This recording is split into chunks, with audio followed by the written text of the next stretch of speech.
Good morning. Karibu katika mlima wa maombi. The 10th day of our fasting. A journey of 40 days. Hallelujah.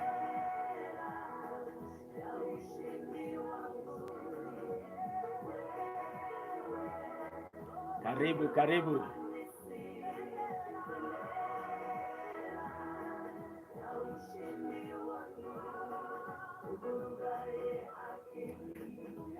Mary Buru, karibu sana.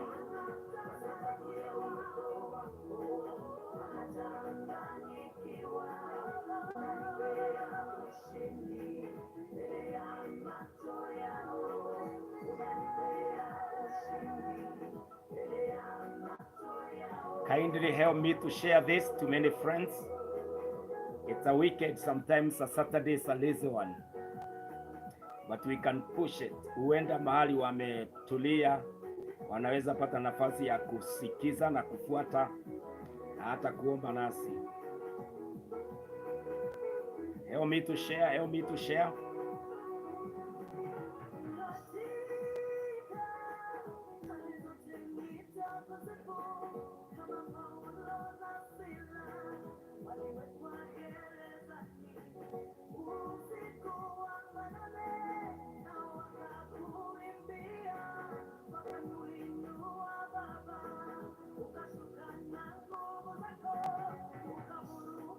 Share it even on your stories.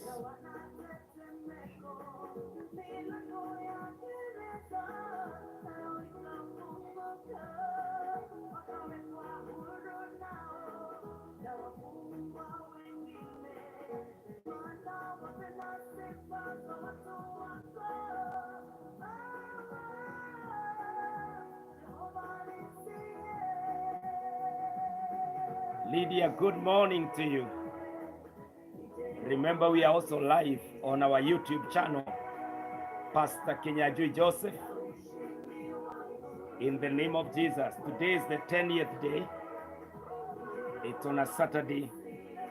Najua ni tarehe 11, but we are one day behind because we began our journey of 40 days on the 2nd of January. So we are 10 days strong today on the mountain of prayer and calling upon the name of the Lord. Kwa hivyo ninawaalika, karibuni na ili tukaweze kushiriki katika mlima wa maombezi. If there is a man, if there will be a woman to pray, there is God to answer our prayers. Kwa hivyo nawaomba nawakaribisha nyote ili tukaweze kushiriki katika maombi haya ya siku 40, na leo ni siku yake ya 10, Mungu akituelekeza. This is Pastor Kinyajui Joseph from Voice of God Church and Ministries, leading us in a journey of 40 days of prayer and fasting, seeking after the face of the Lord, calling upon the name of the Lord. Kwa hivyo ninakualika na ili tukaweze kushiriki pamoja katika maombi haya this Saturday by the grace of God. Help me to push this to a few members, to a few people that you care about or you love. Push it to them by the grace of God. Wapeleke through sharing on your status, on your story, on your group, or even you can take the link from YouTube. That is Pastor Kinyajui Joseph on YouTube. You can pick that link, put it on your status, that those people who love YouTube or who are in the comfort of their houses, they want to telecast it on their TVs, you can be able to do it by the grace of God. It's a session of prayer and fasting. It's a session of 1 hour that we will be able to pray. We'll be able to consolidate all the prayer items we have been doing over the week, even as we look forward to tomorrow being a worship day by the grace of God. So, karibuni, Mary, Lydia, my brother Edward, God bless you. Shalom to us. Karibuni sana, karibuni sasa. I'm giving you 30 seconds to share, to push it for me by the grace of God. If the few that are here would push it to 5 people, I'm sure we could hit 50 people, and those 50 people can share with one. Then there will be 100 people. Then 100 can share with one. I'm telling you, we can multiply ourselves here by drawing our friends to the place of prayer in the name of Jesus. I can assure us, friends, that the last time God came visiting the earth, he came answering prayer. And what is prayer? Prayer is men speaking the language of God. What is the language of God? The language of God is his word. When men come to God and say, Father, you have told us that our help comes from you. Now I am needy. I am asking you. Psalm 121, I will lift up my eyes to the mountains. Where does my help come from? My help comes from the Lord. My Father, si wewe ndiye yule Mungu. Si sasa unipatie mahitaji yangu. Si sasa ukutane na mahitaji yangu. It is when men go and speak that language at a place called a prayer place, and you look up to God and you are telling God, you have told my spirit, I should not be worried. I should not be anxious. I am here. Take away the anxiety. Take away the worry. My friend, this is the session. Prayer is God's language in the tongues of men. Prayer is the means by which man and God come into contact. Prayer is the practice of faith. Hallelujah. Prayer is every day. If you would say that you know me, you must be able to demonstrate at what point we communicated. If you say that you love me, you must be able to show how you love me. We interacted at what point. And this is all about God. When you say, I know God, show us how you talk, how you communicate, how you interact with him. When you say that I know God, show us what are the evidences that you know God. My friend, it is at the point of prayer that you are able to describe your knowledge, your communication, your relationship with God. Kwa hivyo nawakaribisha na ili tukaweze kujifunia kuwa watoto wa Mungu, kwa maana tunaweza ongea na Mungu wetu na tunaweza wasiliana naye moja kwa moja by the grace of God. I hope you have helped me to share this word, and I want us to engage in our today's subject. I always come here from Monday through Friday, 6 a.m. to 7 a.m., 1 hour of prayer. And I share a subject that will be amongst other subject of prayer wakati unaomba. Na kwa hivyo hata leo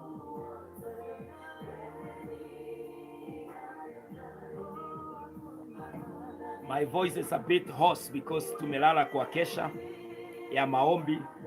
Desperate times, they call for desperate times, desperate measures.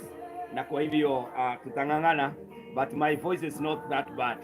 Na hebu niambie whether I'm audible, whether you can be able to hear me vizuri by the grace of God, na nitajua ya kwamba I'm able to communicate with us. I was saying that every day, Monday through Friday, huwa tunakutana na wewe kwa Facebook na kwa YouTube 6 am through 7 am. Wale wanajiunga nami sahi, hivyo ndivyo ratiba yetu ilivyo. Then on Saturdays we meet at 9 to 10 am, 1 hour. And what do we meet to do? We meet to get encouraged, motivated. We also get a subject of the day, that all our items that day should be in relationship to the agenda of the day. Amongst the agendas you have, there is one that we usually deal with, we handle. And so today, we are dealing with overcoming obstacles. There will be barriers along the year 2025. Kuna watu hawatataka familia yako isimame. Kuna magonjwa haitataka uende kazi. Kuna neighborhoods ambazo zitakuzuia kufurahia baraka yako.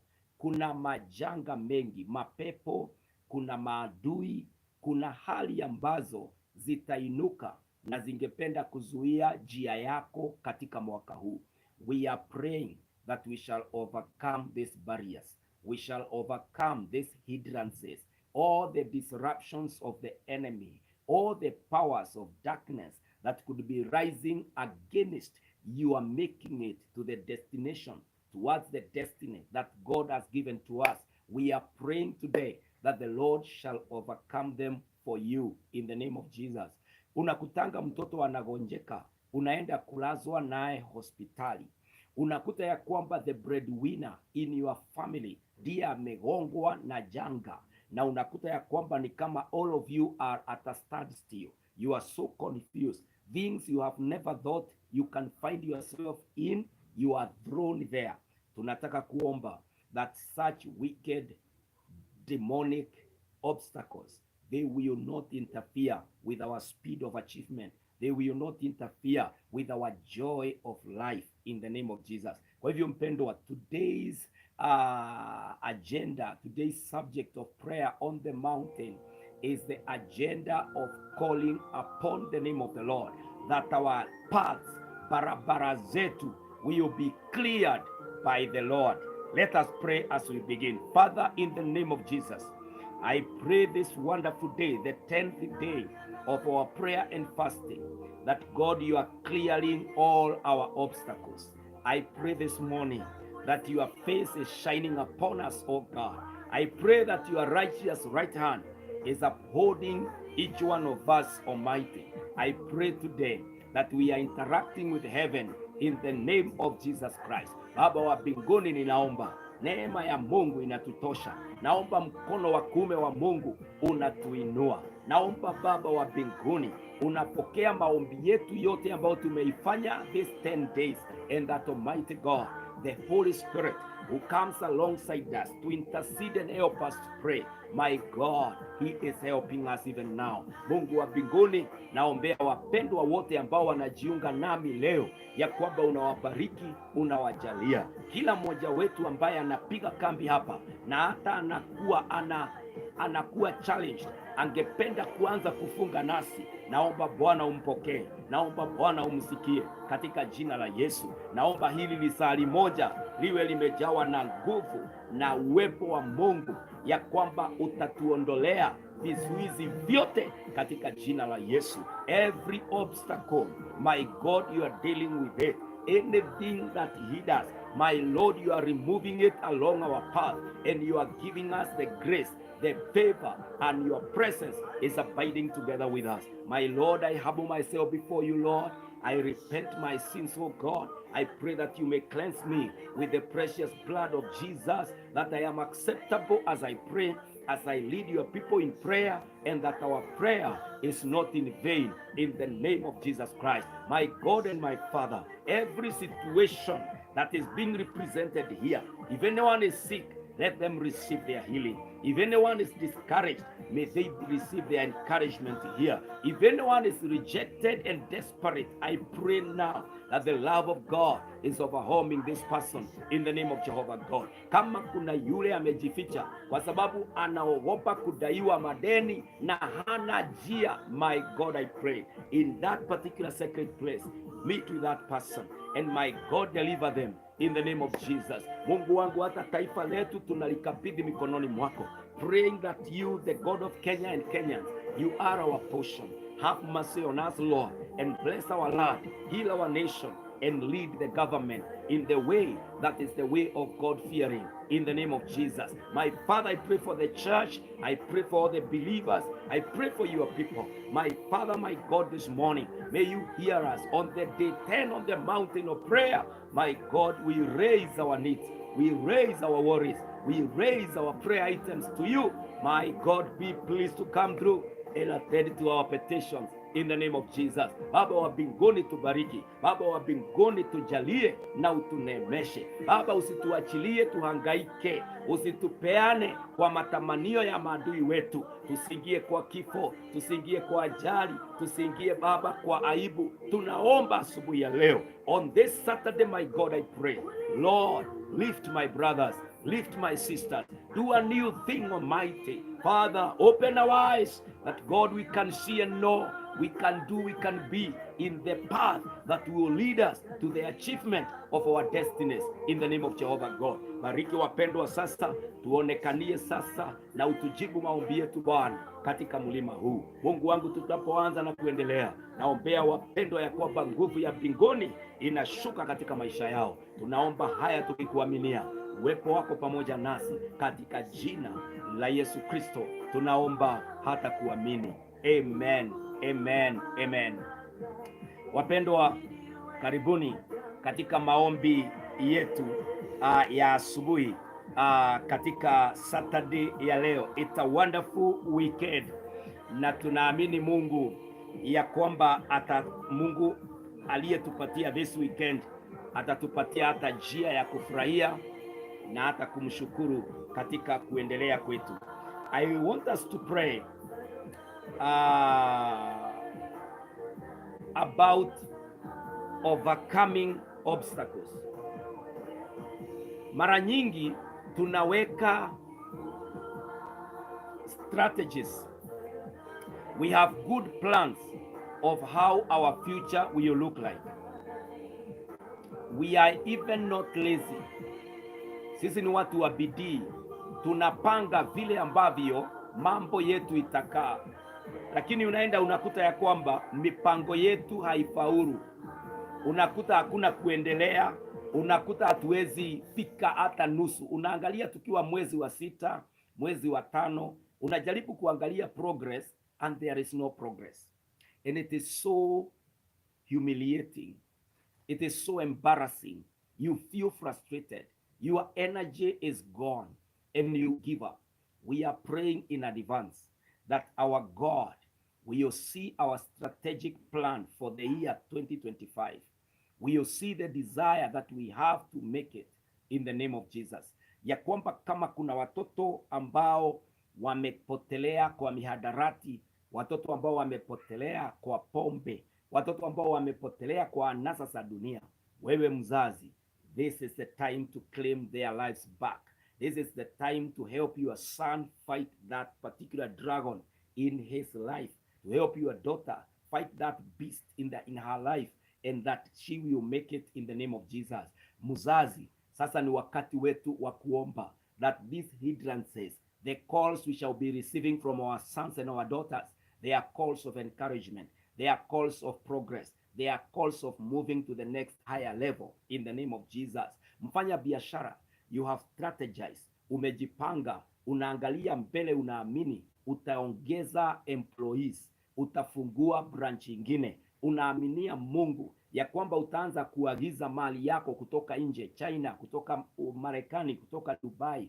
I am praying that the hindrances to our imports, the hindrances to the next level, the Lord shall bring them down in the name of Jehovah God. Wengine wetu wamepanga mwaka huu nitaolewa, mwaka huu ninaoa. I am praying with you today. Any hindrance to that end, to that achievement, the Lord will bring it down. The Lord will frustrate it in the name of Jehovah God. Wengine wameambiwa na daktari, ukifuatilia madawa haya utapona. I am praying with you that your healing will not be, you will not be barricaded. It will not be hindered in the name of Jehovah God. Kuna watu ambao mwaka huu unasema kesi inaenda kuisha, kesi ambayo iko kotini inaenda kuisha. I am here this day, this moment, to believe with us that hindrance to that justice, hakuna kitu kitafaulu. Mungu ataondoa vizuizi and you shall be served with the justice that you deserve in the name of Jesus Christ. Kuna watu ambao mwaka huu umejaribu kwenda ng'ambo, umejaribu kuapply for visas, umejaribu kuapply for further studies, yani hata uko na scholarship, lakini bado embassy, the high commissions hawajakubali ya kwamba unastahili kupewa vyeti vya kusafiri. We are praying any barrier, any hindrance, anything that has been standing between you and your success, between you and your achievement, between you and your next level, God is going to hinder it. God is going to remove it in the name of Jehovah God. Remember Jeremiah 32 and verses 27. The Bible says, I am the Lord, the God of all mankind. Is anything impossible with me? I am the Lord, the God of all mankind. Hallelujah. God is the God of all humans. God is our God, is our Father. Is anything too hard for me? That is Jeremiah 32 verses 27. Na kwa hivyo imani zetu wapendwa zikapate kuinuliwa hata mchana wa leo. Asubuhi jema, tarehe 11 mwaka mpya, tarehe siku ya 10 katika mlima wa maombi. I am praying that the God of Jeremiah 32 verse 27, I am the Lord, the God of all mankind. Is anything impossible with me? I am praying about your issue, my friend. I am asking us to believe in this God, ya kwamba Mungu atafanya njia, ataweza kuondoa vizuizi. Najua kuna wachungaji tulianza huduma, lakini every year there is a certain struggle, there is a certain barrier, there is a certain gap between us and our faith. Yani imani zetu ni kama hazijawahi kamilika. Unakuta church is bado half empty. Unakuta hata wale wako ni kama bado wanafunga vilago, hujui wanaenda wapi. Tunaomba in the name of Jesus, kondoo wa Mungu atatulia. Vizuizi vyote Mungu anaviondoa katika jina la Yesu. Kazi ya shetani inazimwa in the name of Jehovah God. Wengine wanafanya strategies hata za mwaka, anasema mimi nitaanza kutumikia Mungu. Unaanza kusema sasa sitakuwa na maisha ya dhambi, sasa sitapungukiwa. Lakini kuna hindrances, chochote ambacho kinarudisha imani yako nyuma, we are binding it in the name of Jesus Christ. Because the Bible says in Matthew 18, whatever you shall bind here will be bound in heaven. Whatever you lose here will be loosed in heaven. We are praying all these hindrances, the Lord shall remove them in the name of Jesus. Ndio maana leo our agenda is the removal, is overcoming of every obstacle between us and the next level. Oh my friend, the wisdom, ile busara inafanya watu wakutafute, kama busara iliyokuwa na mfalme anaitwa Sulemani, mpaka wafalme akina Queen of Sheba walikuwa wanaenda kumtafuta. Kuna busara uko nayo, lakini kuna kizuizi kinaizuia, haiendi mahali. And you know it is very important. The Bible says in Luke 2:52 that Jesus grew in wisdom. Wisdom cannot be ignored. Na uko nayo, lakini inazuiwa. Unakuta there is a certain angle of upumbavu, ujinga, unaingia pale, unazuia.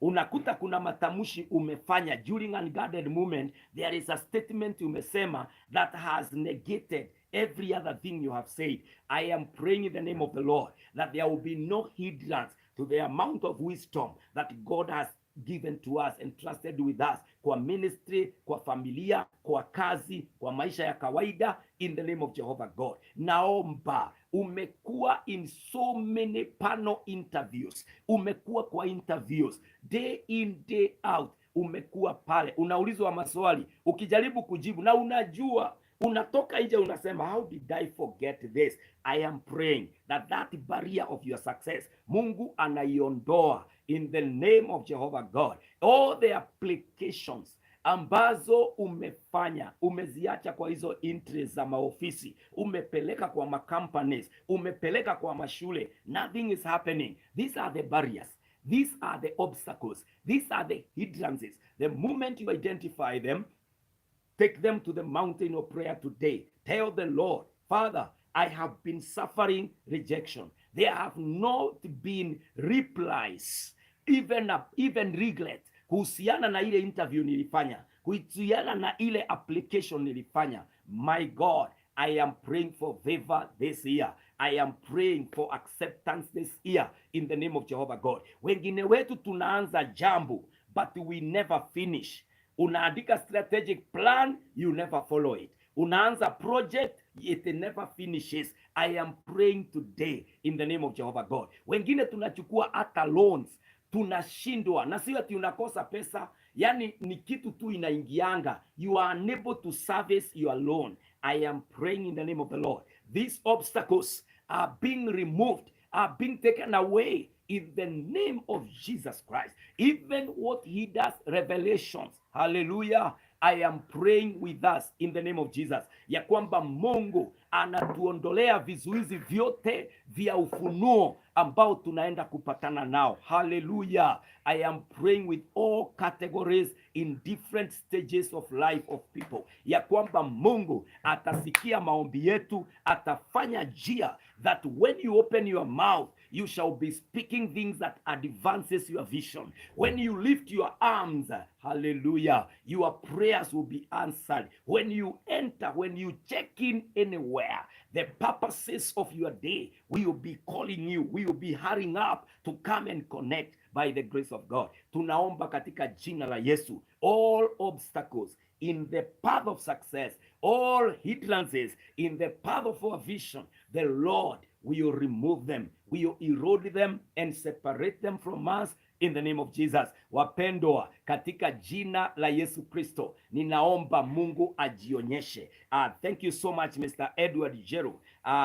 Unajaribu kuandika yale zile maneno nimenena kutoka kwa Biblia, na ni Jeremiah 32 verse 27. It is not 32:7. It is Jeremiah 32 verse 27. I am the Lord, the God of all mankind. Is anything impossible with me? Hallelujah. And the other one is Matthew 18, ya kwamba whatever you bind here will be bound in heaven, and whatever you lose here will be loosed in heaven. Na Mungu atasikia ya maombi wapendwa, na atatenda. Yeye aliyesema tukifunga hapa atafunga mbinguni, anagoja ufunge, anagoja you bind, anagoja ufunge wa nguvu za mashetani, ufunge vizuizi vya maadui, ufunge my friend, nayo bingu itajimbu yale maombi yako. Hallelujah. And so this morning I am welcoming to you to a session of binding, a session ambayo ni ya kufunga, session ambayo ni ya kusema Mungu Baba, tenda, fanya katika jina la Yesu. Na hakuna jambo ngumu. Wengine wamejaribu kupata mtoto, nothing happens. I am praying with us today in the name of Jesus Christ, ya kwamba Mungu atafungua hiyo tumbo, atatenda huo muujiza. Kwani ni jambo gani hilo Mungu hawezi kulitenda? Hakuna. The obstacles must fall, the hindrances must fail, our enemies must be scattered, they will suffer defeat in the name of Jesus Christ. Wapendwa, hallelujah. I want to encourage us with the scriptures. The Bible says in Jeremiah 1 and verse 19, remember, this is the language, this is the way that heaven hears us. Heaven hears the word of God. The language of God is his word that he has given to us men, that we can know the language. The Bible says in Jeremiah 1 and verse 19, They will fight against you. Hey, get this. They will fight against you, but they will not overcome you. For I am with you to deliver you, declares the Lord. Hallelujah. They will fight against you, but they will not overcome you. For I am with you to deliver you, declares the Lord. Hallelujah. Tell your enemies, you may fight against me, but you will not overcome me, because my God will deliver me. What is it that is fighting you, my friend? They will fight against you, but they will not overcome you. For I am with you to deliver you, declares the Lord. I pray this morning in the name of Jesus that all the enemies coming together, all the strategies behind the scenes of the enemy, yani mahali wanapanga vita ya kukupiga ndio wagonge ground wakuje kukupata, they will backfire in their planning. They will be ashamed because they might think that they are fighting against a man, but they will be waging war against God's servant. They will be fighting his God. Hallelujah. I pray that Jeremiah 1 verse 19, they will fight against you, but they will not overcome you. For I am with you to deliver you. Hallelujah, declares the Lord. I declare and I pray in line with the word of God that all your enemies in the year 2025, they will be overcome by God. God will fight your battles, my friend, in the name of Jesus Christ. The Bible says in Romans 8 and verses 37, Romans 8 and verses 37, but in all these things we overwhelmingly conquer through him who loved us. But in all these things we overwhelmingly conquer through him who loved us. Hallelujah. You are more than a conqueror. You will overwhelmingly win. You will overwhelmingly victor. You will overwhelmingly make it, because it is not you who is fighting your battles. The Lord is fighting your battles. Hallelujah. The Bible says in Ephesians 6 and verses 13, Ephesians 6 and verses 13, therefore, take up the full armor of God, so that you will be able to resist in the evil day, and having done everything to stand firm. Take up the full armor of God. Wapendwa, the way to overcome these particular hindrances, the barriers, the obstacles in the year 2025 is by taking the full armor of God. What is the full armor of God? The full armor of God is this. The Bible says that we should put on the helmet of salvation.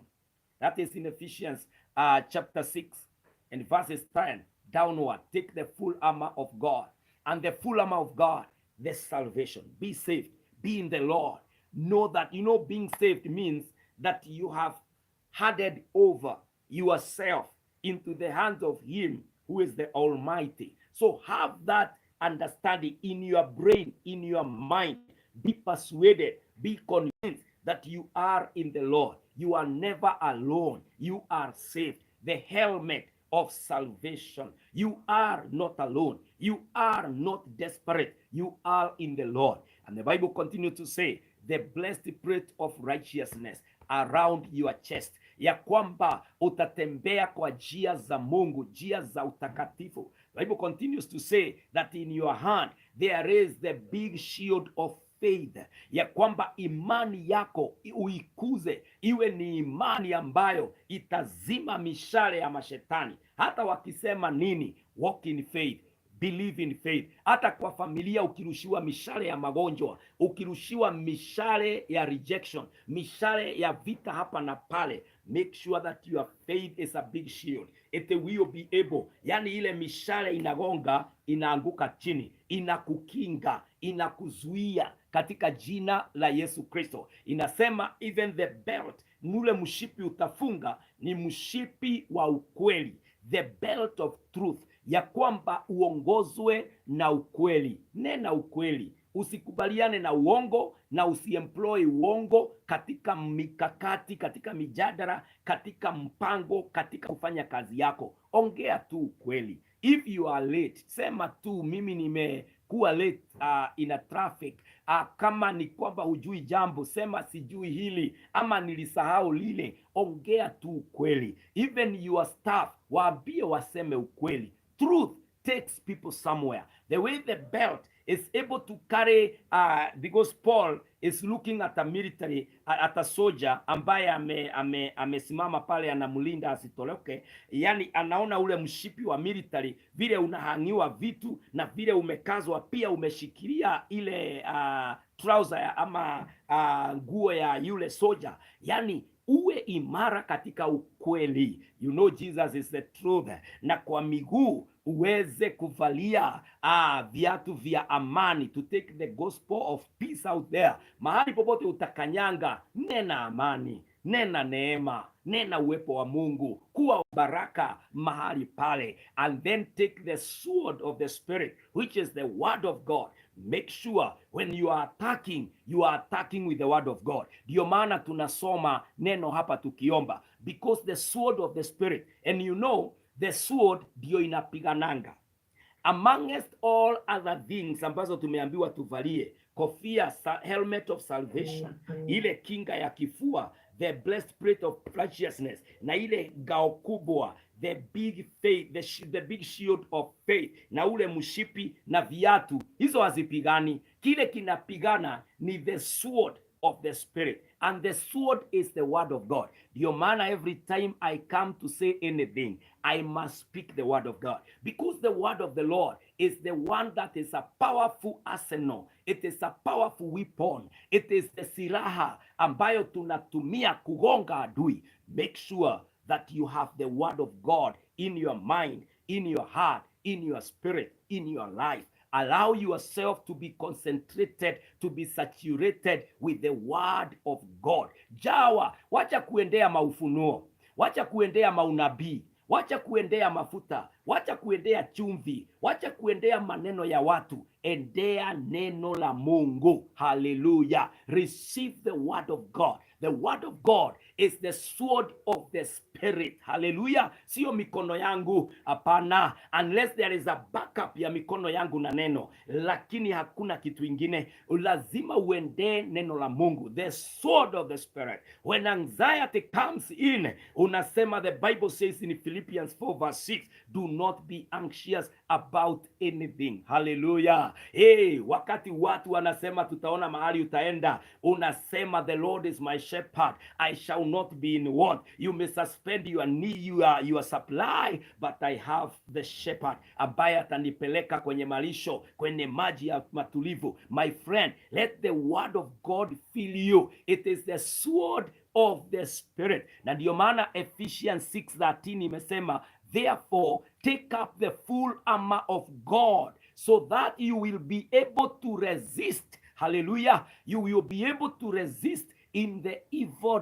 day, and having done everything, stand firm. Hallelujah. Standing is about being ready for anything. Na ndio maana tuko kwa mlima, kwa maana tunajua they will try to fight against us, lakini Jeremiah 1:19 imesema, they will not overcome you, for I am the Lord who will deliver you. Hallelujah. And so you must stand firm, knowing that you are backed up, knowing that you are not alone. The Lord is with you in the name of Jehovah God. Hallelujah. Sikiza vile utaweza kufanya in Psalm 18 and verse 29. Hallelujah. This is powerful, my friend. The sword of the Spirit.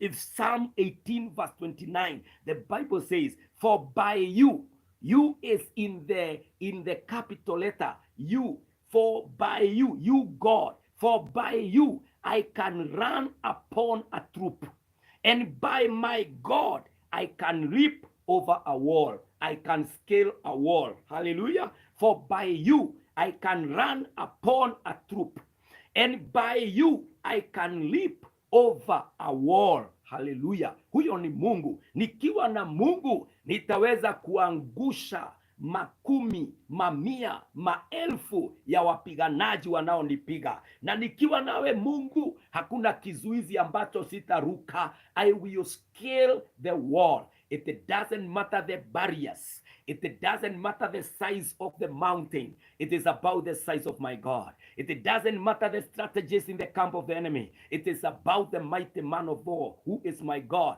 that is with me. Na kwa hivyo mpendwa, we must overcome any barrier in the year 2025 ambayo inajiinua na ingependa kuzuia baraka yetu. Haijalishi, haleluya. Unajua wapendwa, katika mwaka huu kuna watu wameamua watakuacha katika huduma. Kuna watu wameamua watakuacha katika biashara. Kuna watu wameamua watakuacha katika familia. I am praying ya kwamba with the Lord you will be able to run upon a troop, and by the Lord you will leap over a wall. Hakuna kitu chako kitasimama. Mahali huyo kiongozi alikuwa, Mungu atainua mwingine ama akupatie neema. You will output. Haleluya.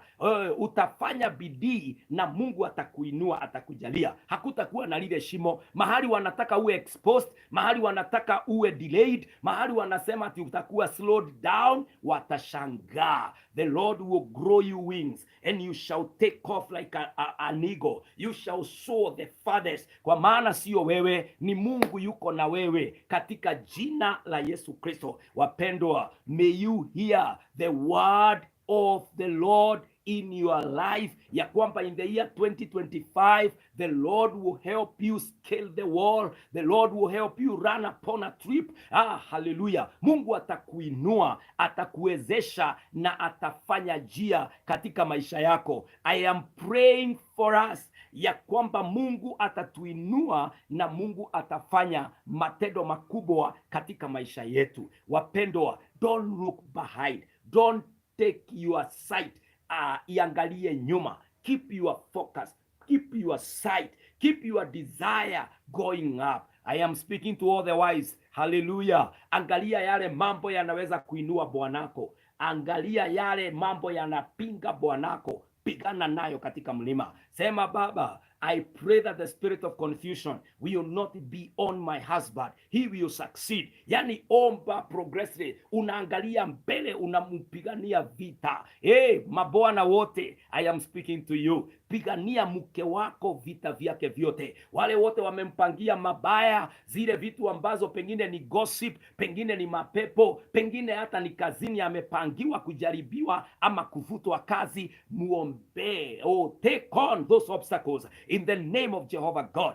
Our parents, tuombe your sons and your daughters. Wazazi, pengine kijana yako amejaribu kuacha pombe, imeshindikana. Your daughter amejaribu kuachana na miadarati, imeshindikana. Pengine hata wako ng'ambo, wanang'ang'ana kupata papers. Mzazi, enda kwa magoti, wapiganie, waondolee ile misingi. Maombi inafanya. Haleluya. Simama katika mwanya, ondoa vile vizuizi vyote, bariki. Mchungaji, funga, ombea kanisa. Washirika wengi sio kukataa, wanakataa kutoa, hawana. Wacha tuwafungulie milango ya biashara, tuwafungulie milango ya kazi, tuwafungulie neema ya mioyo miepesi ambayo wakipata wataweza kufadhili kazi ya Bwana, in the name of Jesus Christ. Other than being there trying to accuse, trying to blame, trying to rebuke, wapendwa, it is more interesting kuomba in advance na kuona matokeo. At the place of prayer, all obstacles are lifted. At the mountain of God, Jehovah is Jireh, supply will be open, and any lack inaondolewa pale katika jina la Yesu Kristo. Wapendwa, ninaomba na sisi katika mlima huu ya kwamba leo siku ya 10 katika mlima wa siku 40, the Lord is giving to us an interrupted 2025, unhindered 2025, an year of speed, an year of achievement, an year of abundant supply, an year of checking doors after doors. Unabisha mlango namna hii, naye Mungu wa Matthew 7:7, knock and the door will be open and I fly open katika jina la Yesu Kristo. Unapiga simu, the Lord who says ask it will be given to you, anakuwa on the other end of the call na anafanya ujimbiwe vile ambavyo ulikuwa unauliza, kwa sababu katika anga ya kiroho ulifanya kazi yako, uliomba, ulijipanga kwa maombi, you sent your prayers in advance, you fought your battles in advance. In January, as early as the 10th day on the mountain, as early as the 11th day of the new year, in the name of Jehovah God. Wapendwa, how I pray this morning, how I challenge our spirit that we will not relax, we will not be watu ambao wanatulia kwa sababu ya kitu kidogo. Unapata achievement dogo ya kulipa rent, alafu unalala, unaona ni kama hata kufunga hakuna kazi. Hapana, we are not settling for less. Oh, hallelujah. We are not contented with less than our potential. We must exploit every potential ambayo Mungu ametupatia katika jina la Yesu Kristo. The Bible says in 2 Timothy 1 verse 7, 2 Timothy 1 verse 7, for God has not given us a spirit of timidity, but of power and love and discipline. Fear will not hinder us. Hakuna mtu atakutishia na sauti ya juu ati anasema do you know who I am? Who are you responding to? Hata wewe utasimama ground useme regardless of your position, I am speaking the truth and this is my word. If it is a no, it is no. If it is a yes, it is a yes. You will be able to stand your ground. You will be able to issue orders where they are required because of your possession without fear. You will be able to say the truth in your marriage, in your family, because you are the head of that family. You are a person, a member of that family. You will be able to stand your ground without fear. Kwa kanisa, mchungaji, utaongea na ufunuo, utaongea na ujasiri wote. Because you are speaking the truth. It doesn't matter ni nani ataondoka, ni nani afurahi, as long as you are saying the truth will set you free. Mpendwa, mshirika, utaambia wale wa Kristo wengine, here I don't engage myself kwa mambo ambayo sio ya kiungu. I don't gossip, I don't do malice, I don't backbite. Utasimama imara your ground because there is no fear in you. The spirit of fear is not from the Lord. I am telling you the truth. The fear that the Bible is citing here is a serious obstacle. Watu wengi kwa sababu ya uoga hawawezi nena neno. Kwa sababu ya uoga hawawezi elekeza familia zao kwa njia inayofaa. Kwa sababu ya uoga watu hawajaanza biashara. Kwa sababu ya uoga watu hawajafanya kile wanastahili kufanya, hawajasema kile wanastahili kusema in their companies, in their industries, in their careers, in their businesses. Watu hawasemi kwa sababu ya uoga. I am praying today in the name of Jehovah God. You the wives, you shall say the truth. You the husband, you shall say the truth, because the truth will set free your families. The truth will set free your relationships katika jina la Yesu Kristo. Ni vizuri usimame ukiwa mjasiri katika jina la Yesu Kristo. Wapendwa, the fear is a serious barrier. Fear is a serious hindrance and it must come down in the name of Jehovah God. Tunaiangusha ya kwamba kama uko na kipawa fulani, uko na kalama fulani umepewa na Mungu, hautazimia. Hapana, wewe utainuka na utahudumu, utafanya kazi ya Bwana kwa ile imani. Unajua kuna watu ambao hata kwa maombezi there is a lot of fear as you pray. Kuna vitu roho anakuelekeza kuombea, lakini hutaki kuomba, unaogopa. Kweli nikitangaza huu muujiza unaweza fanyika? Kweli nikinena hili neno watu bado watanikubali? My friend, fear lazima ianguke. Every revelation will have to go. Yani nikipata ufunuo na uleta tu. Hallelujah. Yani nikisikia this is not right, I'll speak my mind. I will be bold at the table of negotiation. I shall not be hindered in what I know, in what I should be doing, in the name of Jesus Christ. Wapendwa, I pray in the name of Jesus Christ, we shall have the courage, like the courage of Caleb. Look at Numbers chapter 13 and verses 30. The Bible says, then Caleb quieted the people before Moses and said, we should by all means go up and take possession of it, for we will surely overcome it. Numbers chapter 13 and verse 30. Numbers 13 and verse 30. The Bible says, then Caleb quieted the people before Moses and said, we should by all means go up and take possession of it, for we will surely overcome it. Wapendwa, chukua anga yako. Take your place, take your possession in faith. Take your possession, take your position. Yani katika imani, mahali tumepiga magoti, mahali tumepiga kambi kwa mlima wa Bwana. This is my call to you. Take your position. Declare in the name of Jesus. Caleb here, they had been sent to Israel to go and spy. They were 12 of them. 10 decided to bring the message of fear. Many 10, imagine, out of 12, what percentage is that? Out of 12, 10 are saying we cannot make it. We will not get to that country. We cannot take over. But this man of God called Caleb, alisimama his ground na akasema, we should by all means go up and take possession of Canaan, for we will surely overcome it. Hallelujah. Speak your persuasions. Speak your convictions. Be bold and confident. If you are fully convinced within yourself, don't buy into the fear, into the sycophancy, into the fanaticism. Usinunue uoga, usinunue ujinga wa maadui, wa wale watu ambao they want to settle for less. Kama Mungu aliwahi kukupatia hatima, any destiny that hate your mind, anything that you are persuaded one day you will become, do not abort that vision. Don't abort that mission, my friend. Usiangalie ni wangapi uko na wao. Even in the days of Gideon, the Lord said, you cannot win battle by this number. Because the moment this number makes it, they will deny the origin. They will deny the source of your victory, which could be relied upon. Hallelujah. Ninakuombea katika jina la Yesu Kristo ya kwamba hautanunua uoga. You will beat what others are going for. Wewe utafanya ile njia ambayo Mungu anakuelekeza. If it is a new business this year, start it, my friend. If it is applying for a visa, if it is about going back to school, dare that step.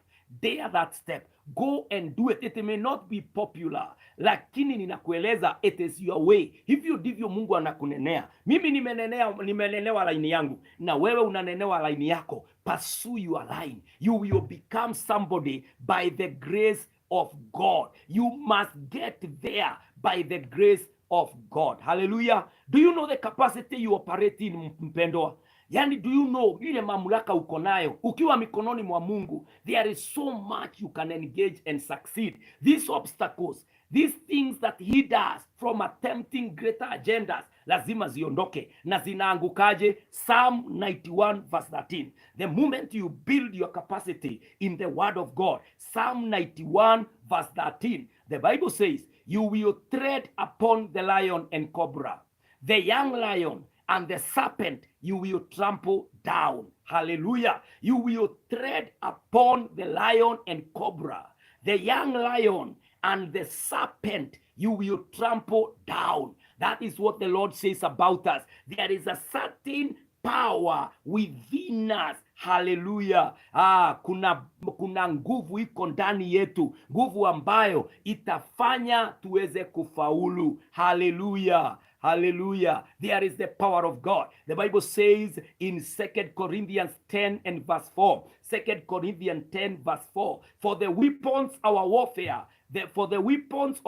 warfare are not of the flesh, but divinely powerful for the destruction of fortresses. Hallelujah. For the weapons of our warfare, zile silaha sisi tumebeba, zile silaha vya vita vyetu wapendwa, they are not of the flesh, but divinely powerful for the destruction, for the demolition of fortresses, of strongholds. You know what is a fortress? What is a stronghold? ni hilo jambo unasema, kwa familia yetu hatupitangi hapa. Yaani hata kwa biashara hatupitangi hapa. Kulingana na uchumi wa Kenya hauwezi pita hapa. Mambo si mazuri. Those are fortresses. Those are strongholds. Yaani kwa kanisa pastor unasema hata leo watu wamekuwa wengi. Na ni watu pengine 100, watu 50, watu 1000, na your capacity ni ya maelfu ya watu wapendwa. Our struggle, hallelujah, our warfare, the kind of weapons that we are armed with, they are weapons that will take on mass destruction. Hey, hallelujah. Silaha vyetu ni silaha ambavyo vinaweza kubomoa misingi yote ya mapepo. Strongholds in the name of Jesus. In the name of Jesus, I pray, wapendwa, that our eyes can be opened. We can understand what our God means in our lives. Kwa nini anatuita kwa mlima na akasema come and pray. I will finish with Jeremiah 33 and verse 3. Jeremiah 33 verse 3. It says, call unto me and I will answer you, and I will show you greater and unsearchable things you do not know. Call unto me, come to prayer, na nitakuonyesha mambo makubwa hata wewe huyajui, katika jina la Yesu. Wapendwa, hayo mambo ni kwamba hakuna mlima mbele yako ukiwa na Mungu itakuzuia. Hakuna maadui, regardless of their numbers and how they are armed to the teeth. It doesn't matter. With God on our side, we shall overcome them. Yani Mungu atatenda mambo hujawahi amini inaweza tendeka. I pray with us today that on the mountain of prayer, you will be persuaded that you are more than what you think of yourself. God of Jeremiah 33 verse 3, call unto me and I will answer. I will show you greater and unsearchable things you do not know. I pray with us today that you shall hear ye the word of God. You shall hear the voice of God. Mungu akikuambia you are more than what you think you are. You are more than what the people have written about you. You are more than the position you hold in your career. You are more than the nations you have visited this time. You are more than your village. You are more than that house you stay in. My friend, you are a powerhouse. Hallelujah. You will scale heights. You will move and overcome troops. The Lord has spoken. I pray that we can hold the word of God and run with it and believe God ya kwamba yeye atafanya jambo jipya katika maisha yako this new year. Don't settle for less. Those obstacles zitaanguka. Hata the agencies of darkness ambao wanatumwa kuangusha huduma, wanatumwa kuangusha familia, wanatumwa kuangusha biashara, those agencies with their strategies, they will backfire. They will nosedive. They are not making it, because we shall overcome them. Hallelujah, by the grace of God.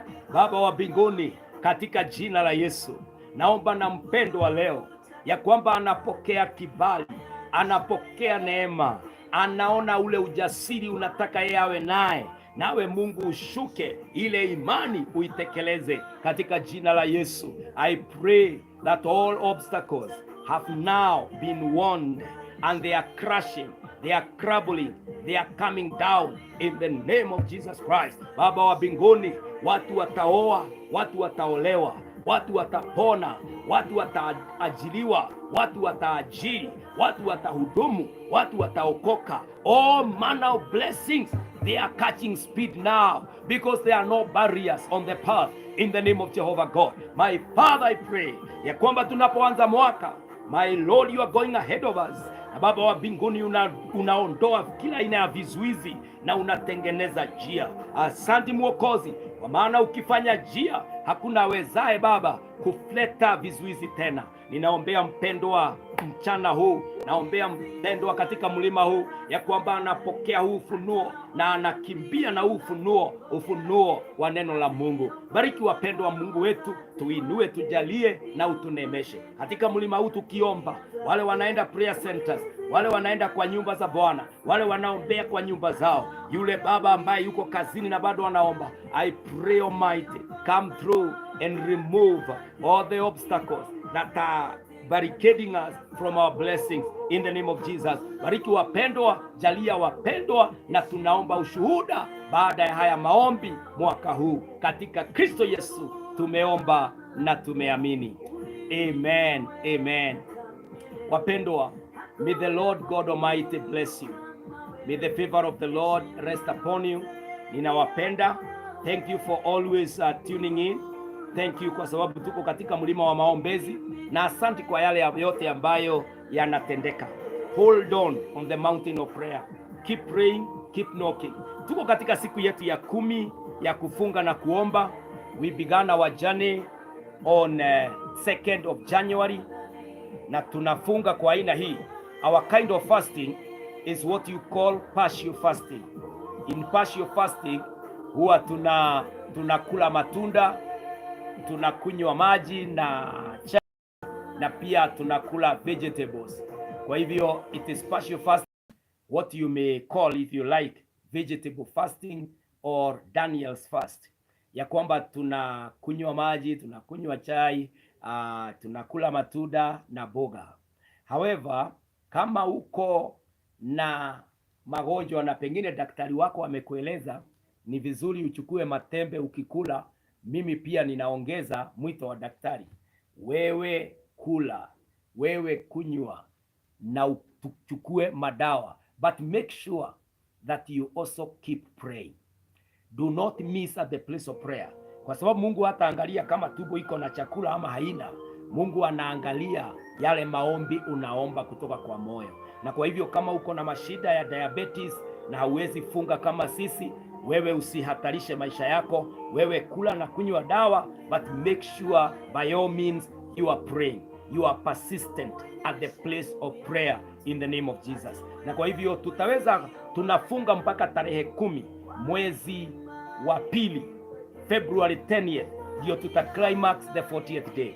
Kwa hivyo kama hujajiunga nasi, we are inviting you, join on board. It doesn't matter how far we are.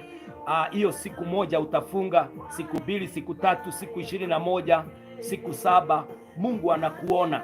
But make sure you do not neglect the call to pray. You must always pray. Pray without ceasing. Kwa hivyo mpendwa, tuingie kwa maombi, itawezekana. Na usione kama mambo umeyaombea mara nyingi haijafanyika. Hapana. Our God is never deaf to our ears, to our prayers. Masikio yake bado yanapokea maombezi yako. So I encourage you to keep at the place of prayer, na Mungu atakubariki, Mungu atakujalia. Tomorrow I'll be leading the nation in prayer. Kwa hivyo unaweza kujiunga nami katika Inoro TV kuanzia saa 2 mpaka saa 3. Tutakuwa pale on national television tukiomba pamoja nanyi. Na kwa hivyo Mungu awabariki. Mkienda kanisani kesho, endeleeni na maombi, na tutakutana pia from saa 4. Pia nitakuwa kanisani pale Voice of God. Tutakuwa tunaomba, tuna launch our theme for the year 2025. Na kwa hivyo pia kesho kanisani tunaleta maombezi yetu. Unaandika all your resolutions for 2025. You don't have to write your name. You just have take a step of faith. Tunakuja tunaziweka pale kwa madhabahu. Nitakuwa naziombea all the way to the 40th day on 10th of February by the grace of God. Kwa hivyo unaweza amua kesho usome na sisi pale Voice of God. Our church is located along Wayakiwe, opposite Mama Ngina Primary School. We are Voice of God Church and Ministries. You also don't have to come to Voice of God to pray. Mahali utaenda kanisa, mahali wewe ni mshirika na wewe ni mchungaji, enenda pale, omba. By all standards, make sure you keep praying by the grace of God. Si Mungu awabariki, Mungu awajalie. Father, we thank you again. Endelea kututia nguvu katika mlima na kunemesha wapendo. Tunapoachana kila mmoja mahali tunaelekea, I pray where we call to you, Lord, answer us, hear us, and lead us in the way you have planned our lives for 2025. Bariki wapendwa hawa na neema iwatoshe katika mlima huu. In Jesus name we pray. Amen, amen. Mungu awabariki sana na neema iwatoshe.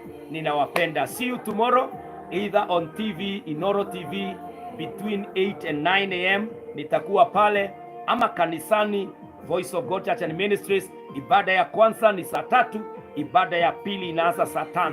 Mungu awabariki na Mungu awaneemeshe. Shalom. Have a great weekend in the hands of God.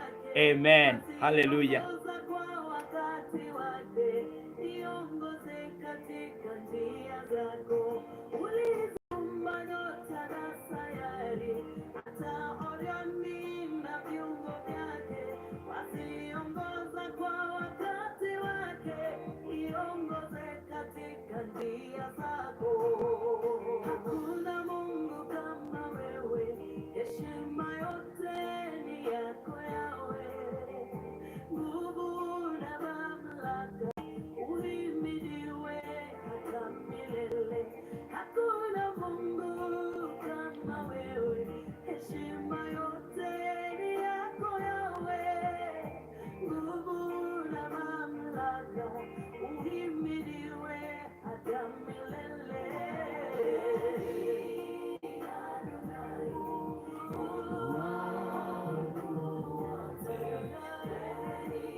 Kwaheri.